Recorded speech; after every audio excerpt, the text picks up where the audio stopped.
በታላቁና በገናናው በማንቸስተር ዩናይትድ ቀይ ማሊያ ደምቀው ካለፉ ሕያው ባለ ታሪኮች መካከል ራያን ጊግስ ይጠቀሳል።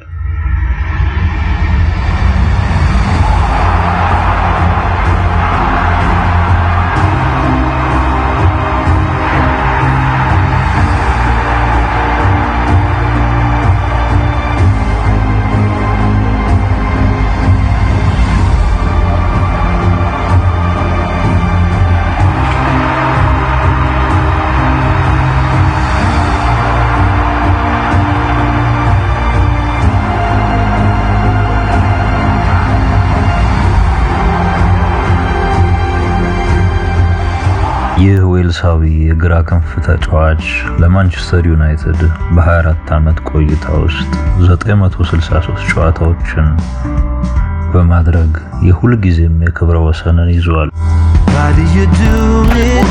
Al cielo miraba, todavía recordaba cuando duro trabajaba. Un derrame en su cerebro no lo dejó hacer más nada. Me comenzó a aconsejar, aunque pensar le costaba.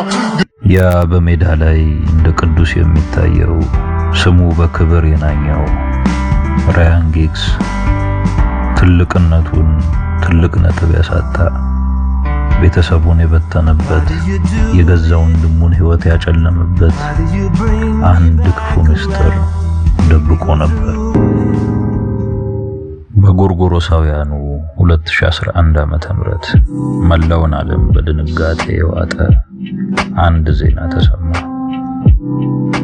ያ ጭምት የዩናይትድ ምልክት ከታናሽ ወንድሙ ሚስት ጋር ይማግጥ ነበር። ታሪኩ የሚጀምረው በዛው በጎርጎሮሳውያኑ ዘመን አቆጣጠር በ2003 ዓመተ ምህረት ነው። ጊግስ ናታሻን በአንድ ክለብ ይተዋወቃታል። ግንኙነታቸውን ቀስ በቀስ ያድጋል።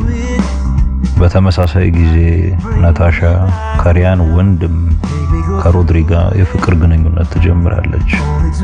ግንኙነቱም ዘልቆ ወደ ትዳር ያመራሉ። የሆነው ሆኖ ራያን ጊግስ ግን ሊተዋት አልፈለገም። አዎ 8 ዓመት ሙሉ የወንድሙን ሚስት ይወሽም ነበር።